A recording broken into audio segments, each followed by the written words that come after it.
آپ تصور کرو میری ماں اور بہنوں، پھر اسی بچے کو، اسی لڑکے کو، آپ کے لڑکے کو، جس لڑکے کے لیے، جس لڑکی کے لیے آپ نے گھر بنایا، جس لڑکی کے لیے آپ نے دنیا میں تمام چیزیں بنائی سنواری، اس لڑکی کو جب قبر میں ڈالا جا رہا ہے، اس سے سوال کیا جا رہا ہے بولو تمہارا رب کون ہے، اس لڑکی کے زبان سے جواب نہیں نکل رہا ہے، بولو تمہارا نبی کون ہے، لڑکی کے زبان سے کوئی جواب نہیں نکلا، بولو تمہارا دین کیا ہے، لڑکی کی زبان سے کوئی جواب نہیں نکلا۔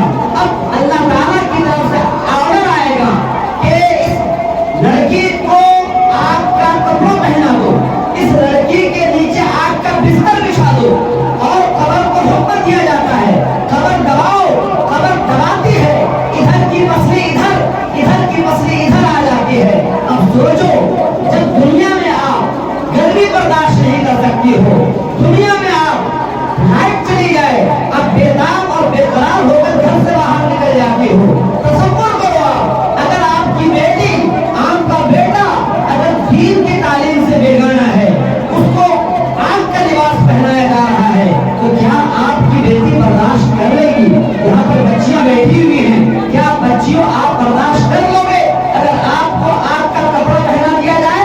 نہیں برداشت کر پاؤ گے۔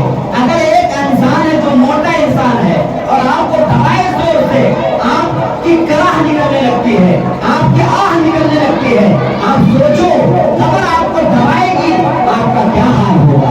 ادھر کی پسلی ادھر، ادھر کی پسلی ادھر ہو جائے گی۔ پھر اوپر سے آدیش آئے گا، پھر اللہ تبارک و تعالیٰ کہے گا ایک ایسا فرشتہ اس کے اوپر مسلط کرو جس فرشتے کے پاس نہ کان ہوگا، جس فرشتے کے پاس نہ آنکھ ہوگی، اگر کان ہوگا فرشتہ مارے گا، بیچارے کو رحم آئے گا، نہیں مارے گا، آنکھ ہوگی فرشتہ دیکھ دیکھ کر مارے گا کہ پیٹ میں مت مارو، سر میں مت مارو، پیر میں مارے گا۔ اب سوچو جب وہ فرشتہ بولتا ہوگا، جب وہ فرشتہ اندھا ہوگا، جب وہ فرشتہ بہرا ہوگا، نہ وہ سنے گا نہ وہ دیکھے گا، تو فرشتہ مارے گا، اور اس مار کی چوٹ اتنی خطرناک ہوگی اگر پہاڑ پر مار دیا جائے تو پہاڑ چورا چورا ہو جائے گا، اور وہ فرشتہ اس لڑکے پر، اس لڑکی پر مارے گا۔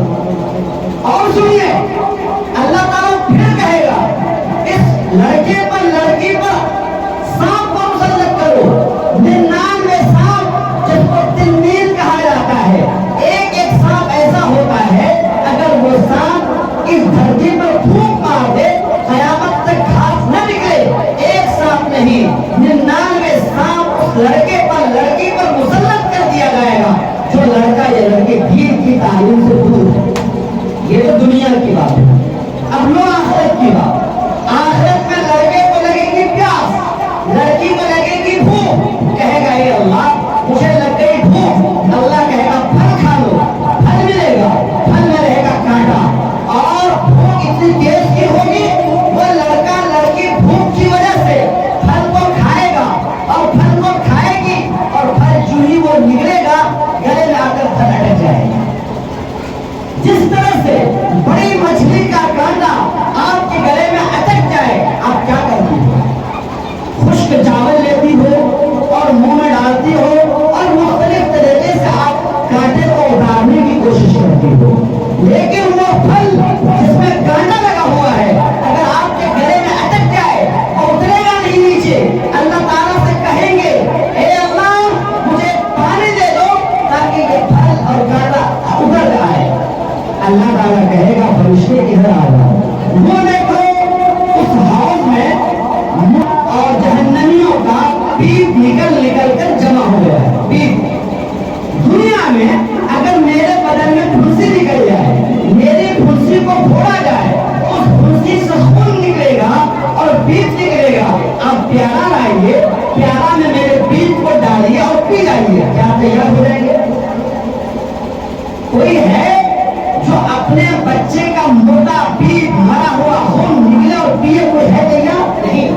قیامت کے روز جب پھل یہاں اٹکا ہوا ہے، کانٹا یہاں اٹکا ہوا ہے، اللہ تعالیٰ فرشتے سے کہے گا اس ہاؤس میں پیپ جمع ہوا ہے، اس پیپ کو لاؤ، پیپ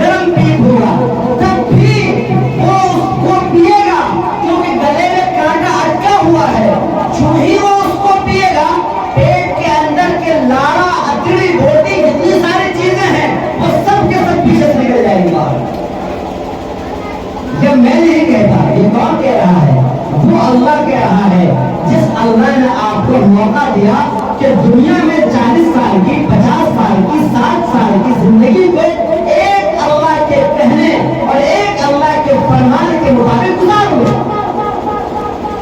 اب سنو، یہ تو آخرت والی بات ہے، اب میں دنیا کی بات بتاتا ہوں. جنازہ تیار ہے، لڑکا MBBS ڈاکٹر بڑا ہو رہا ہے. امام صاحب نے کہا اجازت دیجیے ہم جنازے کی نماز پڑھا دیتے ہیں. ڈاکٹر صاحب بے تحاشا رونے لگے. امام صاحب نے کہا کیوں رو رہے ہیں؟ تمام کے تمام لوگ جنازے کے کھڑے ہیں، آپ اجازت دیجیے، دھوپ تیز ہو رہی ہے، ہم جنازے کی نماز پڑھائیں. ڈاکٹر صاحب بے تحاشا رو رہے ہیں. کیا بات ہے، کیوں رو رہے ہیں؟ باپ بوڑھا تھا، مر گیا، باپ بیمار تھا، مر گیا، رونے کی کیا ضرورت ہے؟ اس وقت ڈاکٹر نے کہا مجھے اس بات پر رونا نہیں آ رہا ہے کہ میرا باپ بیمار تھا، بوڑھا تھا، مر گیا، اس بات پر رونا نہیں آ رہا ہے. رونا مجھے اس بات پر آ رہا ہے کہ آج میں اپنے باپ کے جنازے کے لیے تیار ہوں، لیکن مجھے یاد نہیں ہے کہ میں جنازے کی نماز کس طرح سے پڑھوں. میرے باپ نے پڑھا لکھا کر بڑا ڈاکٹر بنا دیا، لیکن آج جنازے کی نماز میں کون سی دعا پڑھوں مجھے یاد نہیں ہے. مجھے رونا اس بات پر آ رہا ہے. میرے ماں بہن، آپ سوچو، بڑا ڈاکٹر، اتنا بڑا ڈاکٹر جو ایک دن میں 2 لاکھ 3 لاکھ کما رہا ہوگا، لیکن باپ کے جنازے پر اس لیے رو رہا ہے کہ باپ نے اس کو قرآن کی تعلیم دی. میری ماں